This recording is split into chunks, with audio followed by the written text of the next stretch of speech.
करो ना छोड़ यार। कभी बेटे बाप को कब्र में उतारने नहीं उतरते, गुस्ल देने तैयार नहीं बेटा बाप को। इनसे क्या उम्मीद रख सकते हो तुम जो तुम्हें गुस्ल तक नहीं दे सकते।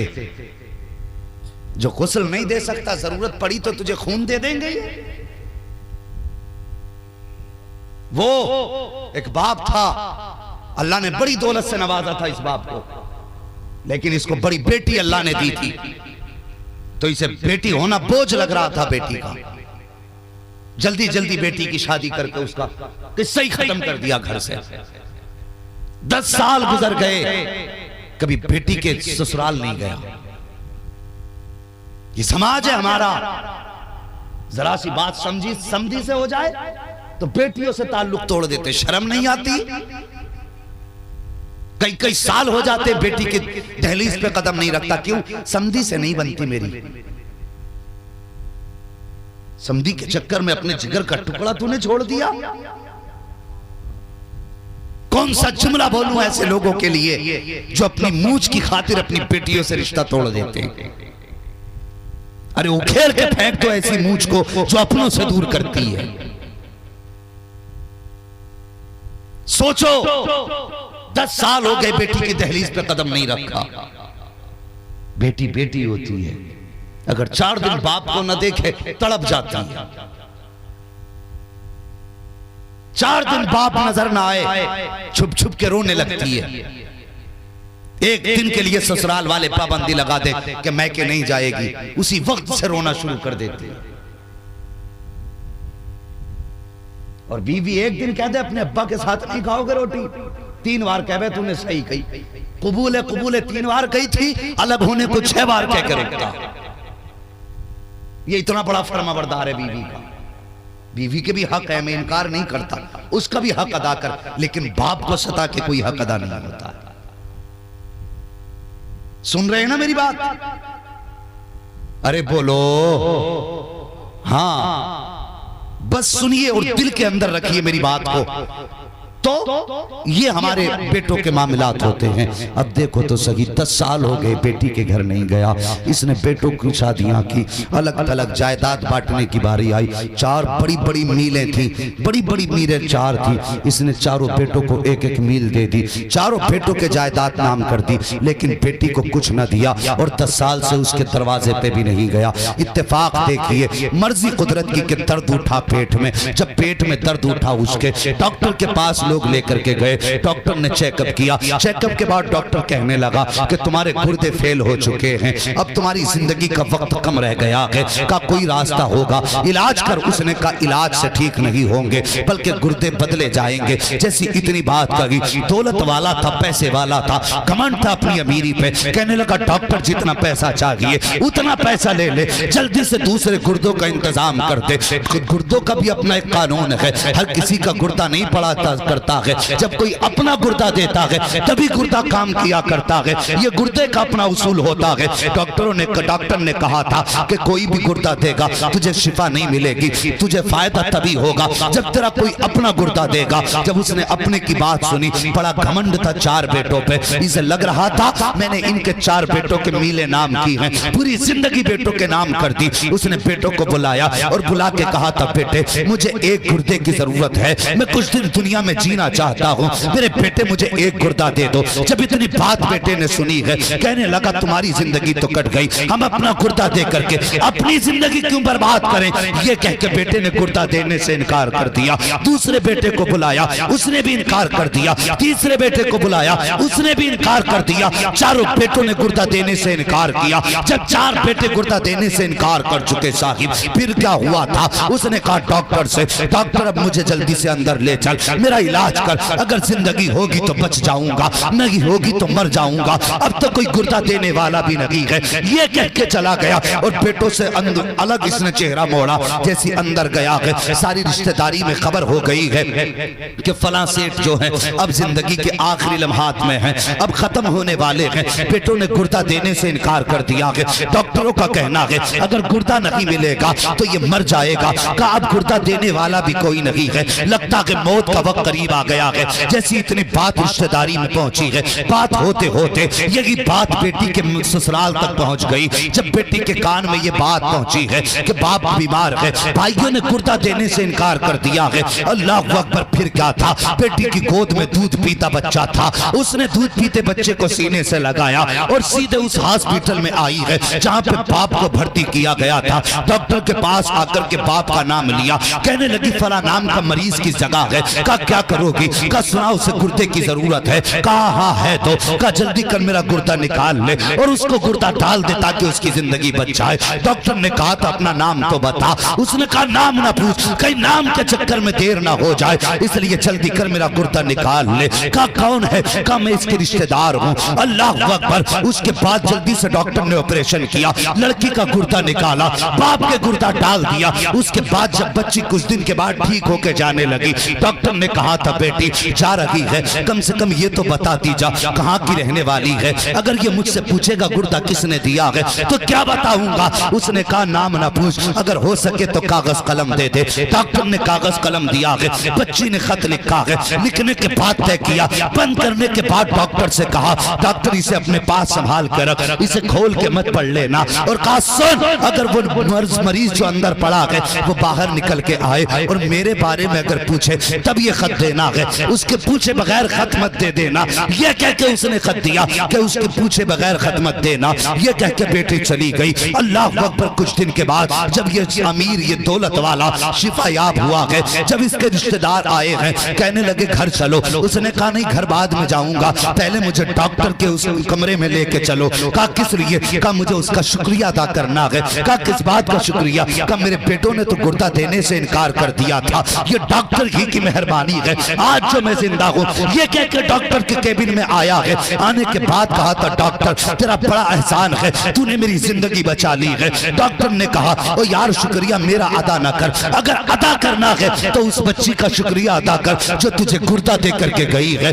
जैसे इतनी बात इसने सुनी है, कहता किसने गुर्दा दिया? मेरे अपनों ने तो इनकार कर दिया था। कौन था जो गुर्दा दे करके गया? का नाम तो नहीं पता है। का कहाँ की रहने वाली है? का पता भी नहीं बताया है। का कहाँ तलाश करूं? का याद आया जब वो गई थी तो एक खत दे करके गई थी। अल्लाह अकबर। इसने दराज खोली है, दराज में से खत निकाला है और निकालने के बाद कहा यार ये देख, ये खत दे के गई है, अब जरा सुनना। जैसे उसने वो खत निकाला है, निकालने के बाद खोला और खोल करके पढ़ा है, आंखें बरसने लग जाती हैं, जमीन पे बैठ जाता है, रोने लग जाता है। डॉक्टर कहता बता तो सही यार ये खत किसका है और इस खत में ऐसा क्या है जो तू जमीन पे बैठ गया, तेरी आंखें बरस गई। उसने कहा डॉक्टर कैसे बताऊं, दिल धड़कने पड़ गई हैं, लब कांप रहे हैं, बताने की ताकत नहीं है। कहा बता तो सही ये खत किसका है? उसने कहा डॉक्टर ये मेरी उस बेटी का खत है जिसके दरवाजे पे शादी के बाद मैं 10 साल से नहीं गया था। अल्लाह अकबर। का क्या लिखा है खत में? का क्या बताऊं? का पढ़ के सुना खत में क्या है। तब उसने खत पढ़ना शुरू किया था। बच्ची ने लिखा था बिस्मिल्लाहिर्रहमानिर्रहीम, ए मेरे बाप, एक मजबूर बेटी का सलाम, नाराज बाप की बारगाह में कबूल हो।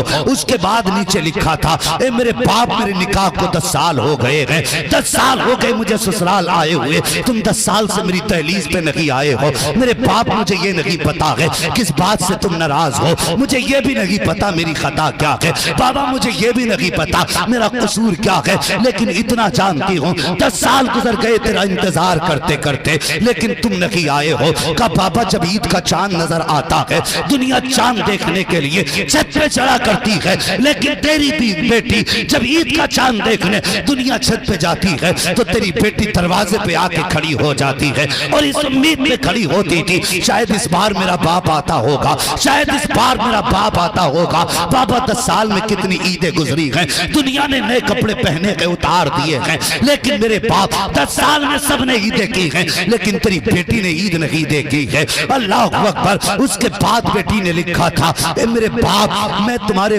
पास ये खत लाई हूँ, ये खत दे के जा रही हूँ। मेरे बाप मुझे ये नहीं पता कि मेरा कसूर क्या था, तुमने जायदाद तकसीम की है तो अपने 4 बेटों को जायदाद तकसीम कर दी। बाबा मैं ये भी शिकायत नहीं करती हूँ कि तुमने मुझे दौलत क्यों नहीं दी है, तुमने मुझे जायदाद क्यों नहीं दी है, शायद मुझे इस लायक नहीं समझा था जो तुमने मुझे दौलत नहीं दी थी। उसके बाद बच्ची ने लिखा था ए मेरे बाप, मैं घर के अंदर थी, मुझे पता चला कि आपकी तबीयत खराब है। उसके बाद बच्ची ने लिखा था, ए मेरे बाप, मैं घर के अंदर थी, मुझे पता चला कि आपकी तबीयत खराब है। भाइयों ने कुर्ता देने से इनकार कर दिया है। बाबा मैं बर्दाश्त न कर सकी, मैं दौड़ के आ गई और मेरे बाप में कुर्ता दे करके जा रही हूँ, आप एहसान नहीं किया है। ए मेरे बाप, अगर जायदाद न दी तुमने तो कोई बात नहीं, 18 साल सीने से लगा के पाल लिया था, मेरे बाप का ये एहसान कम था। 18 साल तक बेटी कह के पुकारा था, क्या ये एहसान कम था? ए मेरे बाप, 18 साल के लुकमे के बदले में अगर तुम जान भी मांगोगे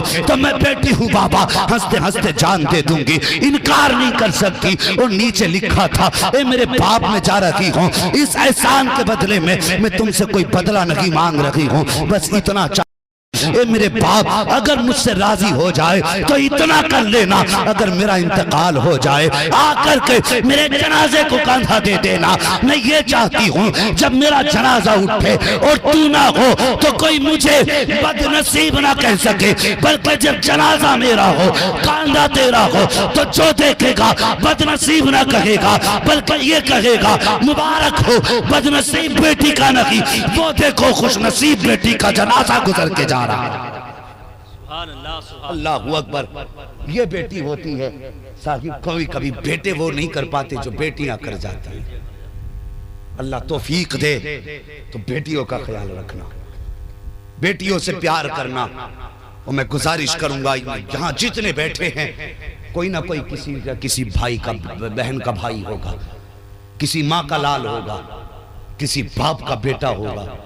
मैं गुजारिश करता हूँ ओ भाई, आज जो सबसे ज्यादा जुल्म होता है, और इसको कहो तो मीठा जुल्म, जो महसूस भी ना हो और काम भी कर जाए, वो जानते हो कौन सा जुल्म है? वो बेटियों पर जुल्म है। बाप के इंतकाल के बाद जब बेटियां का जी करता है ना कि हम उस दीवार को देखें जो दीवार मेरे बाप ने अपने हाथ से बनाई थी, मैं वो चारपाई देख के आऊंगी जिसपे मेरा बाप लेटा करता था।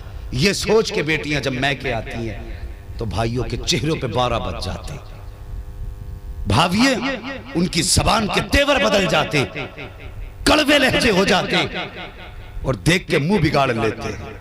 बहनों को बाप याद आ जाता है। कभी कभी ऐसा होता है, ऐसी ऐसी बदबख्त औरतें घरों में आ जाती हैं कि मुंह पे ताने दे देती हैं और कहती हैं ज्यादा चक्कर न लगाया कर, तेरे आने से मेरे घर का सुख जाता है। ऐसे भी औरतें आ जाती हैं और जालिम जबान को लगाम दे, तू जिस घर के छत के नीचे बैठी है वो तेरे बाप की छत नहीं, जिसे ताना दे रही है ये इस बेटी की बाप की छत है। इसने इस घर में बचपन में मिट्टी लगाई है, अपने हाथ से बाप के साथ खड़े होकर छत फटवाई थी इस बेटी ने, आज जिसे ताना दे रही है तू। खुदा की कसम, जब ये ताने बेटियों को मिलते तो बेटियों को बाप याद आ जाता। वो अभी जल्दी का किस्सा है, कलमा पढ़ने वालों की कहानी है, गैर मुस्लिमों की बात नहीं करता। किसी के दरवाजे पे बहन आ गई थी, उसका शोहर हॉस्पिटल में था, और जानते हो बहन के हिस्से में 40 बीघे जमीन थी। वो जमीन अपने भाई को दे के आई थी कि भाई मैं क्या करूंगी, मेरी तरफ से ये तेरे लिए तोहफा है। ऐसी बहन थी, और किस्मत कब कैसे फेर डाल दे कोई नहीं बता सकता। इत्तेफाक से हालात बिगड़े, शोहर अस्पताल चला गया, इलाज के लिए पैसा ना था, वो बहन अपने भाई के दरवाजे गई और ये सोच के गई थी कि शायद मेरे भाई के दरवाजे से मेरा ये काम होगा, मुझे 1-8 लाख मिल जाएगा, मेरे शोहर की जिंदगी बच जाएगी। जिस बहन ने 40 बीघे भाई को जमीन दी थी, वही बहन जब गई अपने भाई के दरवाजे पे तो जानते हो भाई ने धक्का दे के निकाला था और कहा था तेरा कुछ नहीं है, जिंदगी मौत हो या जिंदगी हो, जा अपनी तकदीर से खुद लड़, हमने ठेका ले लिया तेरे इलाज का। तो यार तू बता, जब ये ताने उस भाई ने बहन को दिए होंगे तो बहन के जिगर पे क्या गुजरी होगी। इतना सफाक मुआशरा है हमारा, इतना जालिम मुआशरा है हमारा। इस जुल्म के बाद अगर फिर भी यूं कहो जिब्रील क्यों नहीं उतर रहे मदद के लिए, तो बेवकूफी है तुम्हारी। पहले 313 का किरदार पैदा करो, फिर देखो आसमान से मदद उतरती है कि नहीं। किरदार तो अच्छे करो, तू खून पी भाई का, और जिब्रील तेरी मदद को उतरे। अरे शुक्र कर अदा अल्लाह का एहसान मान मुस्तफा का, जितने तू जुल्म कर रहा है इसके बदले में तो जमीन फट जानी चाहिए थी, पत्थर बरसने चाहिए थे। ये जो कुछ नहीं हो रहा है खुदा की कसम ये मदीने वाले मुस्तफा के सदके में नहीं है। हाँ रहम करो अपने ऊपर, बदलो अपने तरीके। ओ यार भाइयों गुजारिश है, बाप के इंतकाल के बाद अगर बेटियां घर आए ना तो चेहरा बिगाड़ के उनसे मुलाकात ना करना। ये महफिलें रखते हैं ना हम इसाले सवाब की, ताकि अब्बा भी राजी हो जाए, खुदा भी राजी हो जाए, जानते हो। इसीलिए तो अब्बा की रूह खुश हो, यही तो मकसद होता। 1000 रुपए अब्बा के नाम से मस्जिद में दे दिए ताकि अब्बा की रूह को कब्र में आराम मिले। वो सुन, बाप के इंतकाल के बाद अगर बहनें तेरे घर पे आए ना तो चेहरा ऐसे बना जैसे बाप बेटियों के लिए चेहरा बनाता था। झुक के बेटियों से ना मिल, सीना चौड़ा कर, चेहरे पे खुशी ला, बहन का इस्तकबाल कर और ऐसे मिल बहन से कि तेरे चेहरे में उसे बाप का चेहरा नजर आ जाए, तेरे किरदार में बाप का किरदार नजर आ जाए। और जब तेरे किरदार में बहन को बाप का किरदार नजर आएगा, खुदा की कसम इधर बहन मुस्कुराएगी, उधर कब्र में बाप की रूह मुस्कुराने लग जाएगी। हमें तो पता ही नहीं बाप को राजी कैसे करना है, हम तो यही सोचते हैं बस ऐसी राजी कर लेंगे लठ मार के। ओ भाई अल्लाह तौफीक दे तो बदलें अपने तरीके, रिश्तों की कदर करें। भाइयों बाप के इंतकाल के बाद अगर बहनें आए ना तो सिर्फ भाई बन के नहीं मिलना है, उनसे बाप बन के मिलना है। अगर वो 4 दिन तेरे घर ना आए तो 4 दिन के बाद फोन करके पूछ बहन तू आई क्यों नहीं, 4 दिन हो गए तुझे देखने को दिल कर रहा है। अल्लाह की कसम बहन के सदमे ही खत्म हो जाएंगे, दुख ही दूर हो जाएंगे बहन के, अगर जिस दिन हमने ये किरदार पैदा कर लिया। मैं बताता अल्लाह अकबर के बहनों से रिश्ते कैसे निभाए जाते हैं, मगर इंशाअल्लाह कभी फिर ये बात बताऊंगा। कुल्लु मन अलैहा फान, हर चीज मिट जानी है, कुछ नहीं बचेगा। वह बका वजह रब्बिका ज़ुल जलाली वल इकराम, बाकी रहने वाली सिर्फ अल्लाह की ज़ात है, सिर्फ अल्लाह की ज़ात है, बका उसी की ज़ात के लिए है, हम सब के लिए फना है। तो साहिब आओ, कुछ लोग 40 साल जीते हैं, कुछ 50 साल जीते हैं, कुछ 100 साल जीते हैं, कुछ 200 साल जीते हैं, कुछ 300 साल जीते हैं, कुछ 500 साल जीते हैं। काम ऐसे कर जाओ कि हजारों साल की उम्र पा के जाओ। हाँ आप कहोगे 1000 साल कैसे जिया जा सकता है, अब तो बंदे की उम्र 50 साल से ज्यादा नहीं है। हाँ बज़ाहिर उम्र 50 नहीं है, लेकिन अच्छे कामों की बुनियाद डाल जाओ, जब तक वो काम जिंदा रहेगा तुम्हारा नाम जिंदा रहेगा, नाम जिंदा रहेगा। अच्छे कामों से लोगों की उम्रें बढ़ा करती हैं। हाँ तो सिर्फ इतने दिन ना जियो जितने दिन तुम खा पी रहे हो, बल्कि मरने के बाद भी अगर जिंदा होना चाहते हो काम अच्छे कर जाओ, अच्छी मिसालें बना जाओ, ताकि तुम्हारे जाने के बाद लोग अपने बच्चों से कहा करें बेटे अगर जिंदगी गुजारनी है तो फला की तरह गुजारना, जिसने बाप के बाद अपनी बहनों को बाप की कमी महसूस न होने दी, जिसने माँ के बाद अपनी बहनों को माँ की कमी महसूस न होने दी। हाँ साहिब अखलाक ऐसे कर लो, किरदार अच्छे कर लो। अगर किरदार अच्छे हो गए ना, खुदा की कसम यकीन जानो आंसू बहाने की ज़रूरत नहीं है। अखलाक अच्छे करो। और यार हम 1000 बार कहें हुजूर हमारे हैं तो क्या होता है, अगर वो एक बार कह दें ये मेरे हैं तो बेड़ा पार हो जाएगा। सही कह रहा हूं ना मैं? अब तो बोल दो अल्लाह के बंदो, बात सही है ना? अगर हुजूर एक बार कह दे ये मेरे हैं तो बेड़ा ही पार हो जाएगा। अमल ऐसे कर जाओ। अल्लाह अकबर। मरने के बाद जब तुमसे तुम्हारे घर वालों के बारे में पूछा जाए, बता किसका हक कैसे अदा करके आया है, तो कम से कम तुम अपनों के तो मुजरिम ना हो। बहन तो गरेबान पकड़ के ना कहे मेरा हक खा के आया था, मुझे रुला के आया था। माँ तो ना कहे कि मेरे आगे का खाना छीन लिया था। बाप तो ना कहे मुझे गाली बक रहा था। है कम से कम ऐसे काम कर जाओ कि जब तुम क़यामत में हिसाब हो ना तो अपने खड़े होके कह दें या अल्लाह हम इससे राजी हैं, या अल्लाह हम इससे राजी हैं, या अल्लाह हम इससे राजी हैं। जब तुम्हारे अपने कह देंगे हम इससे राजी हैं, रब का दरियाए करम जोश में आएगा। रब फरमाएगा जब तुझसे तेरे अपने राजी हैं परेशान ना हो, तुझसे तेरा खुदा भी राजी है। ऐसे काम कर जाओ। कुल्लु मन अलैहा फान, हर चीज फना हो जानी है।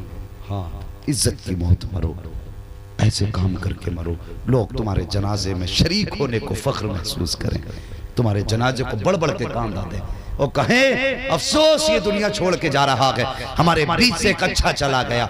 ऐसे बन के मत जाना, लोग कहें अच्छा हुआ जमीन कुछ तो खाली होगा। हाँ, बस अल्लाह से दुआ करो, अल्लाह इज्जत की।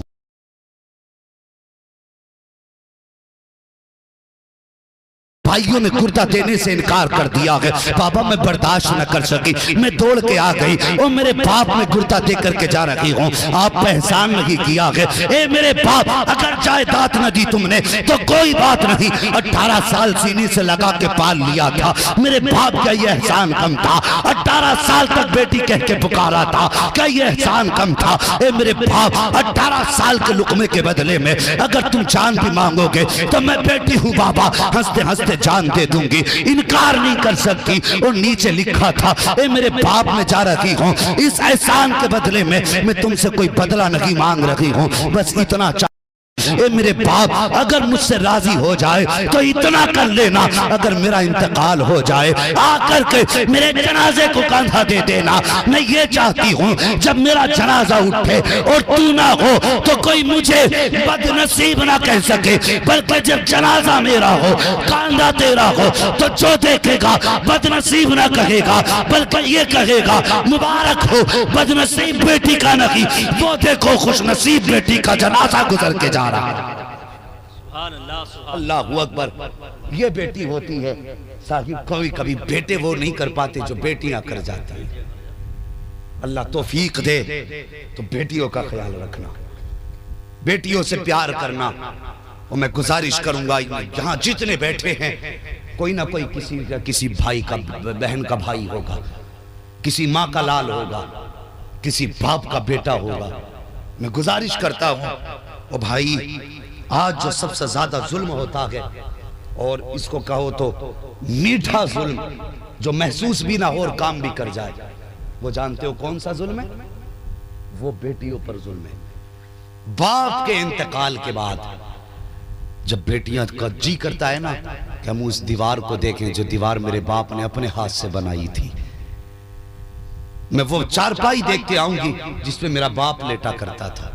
ये सोच के बेटियां जब मैके आती हैं तो भाइयों के चेहरों पे 12 बज जाते, भाविये उनकी जबान के तेवर बदल जाते, कड़वे लहजे हो जाते और देख के मुंह बिगाड़ लेते। बहनों को बाप याद आ जाता है। कभी कभी ऐसा होता है, ऐसी ऐसी बदबख्त औरतें घरों में आ जाती हैं कि मुंह पे ताने दे देती हैं और कहती हैं ज्यादा चक्कर न लगाया कर, तेरे आने से मेरे घर का सुख जाता है। ऐसी भी औरतें आ जाती हैं और जालिम जबान को लगाम दे, तू जिस घर के छत के नीचे बैठी है वो तेरे बाप की छत नहीं, जिसे ताना दे रही है ये इस बेटी की बाप की छत है।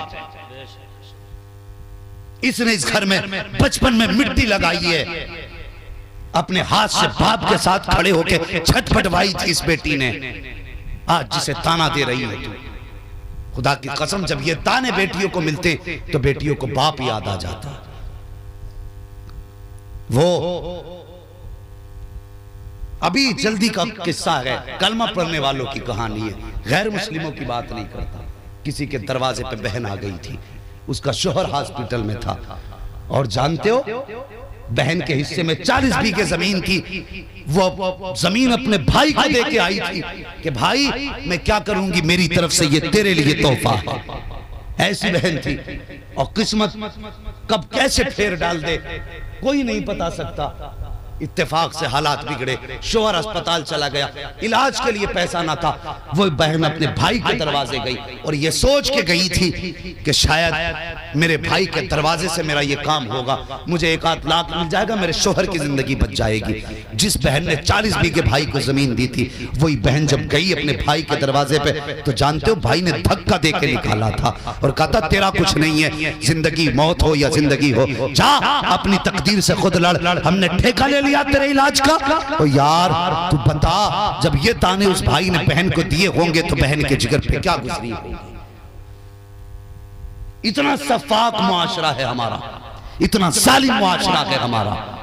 इस जुल्म के बाद अगर फिर भी यूं कहो जिब्रील क्यों नहीं उतर रहे मदद के लिए, तो बेवकूफी है तुम्हारी।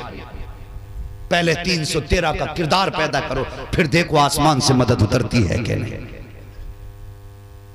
किरदार तो अच्छे करो, तू खून पी भाई का और जिब्रील तेरी मदद को उतरे। अरे शुक्र कर अदा अल्लाह का, एहसान मान मुस्तफा का। जितने तू जुल्म कर रहा है इसके बदले में तो जमीन फट जानी चाहिए थी, पत्थर बरसने चाहिए थे। ये जो कुछ नहीं हो रहा है खुदा की कसम ये मदीने वाले मुस्तफा के सदके में नहीं है। हाँ, रहम करो अपने ऊपर, बदलो अपने तरीके। ओ यार भाइयों, गुजारिश है, बाप के इंतकाल के बाद अगर बेटियां घर आए ना तो चेहरा बिगाड़ के उनसे मुलाकात ना करना। ये महफिलें रखते हैं ना हम इसाले सवाब की, ताकि अब्बा भी राजी हो जाए, खुदा भी राजी हो जाए, जानते हो। इसीलिए तो अब्बा की रूह खुश हो, यही तो मकसद होता। 1000 रुपए अब्बा के नाम से मस्जिद में दे दिए ताकि अब्बा की रूह को कब्र में आराम मिले।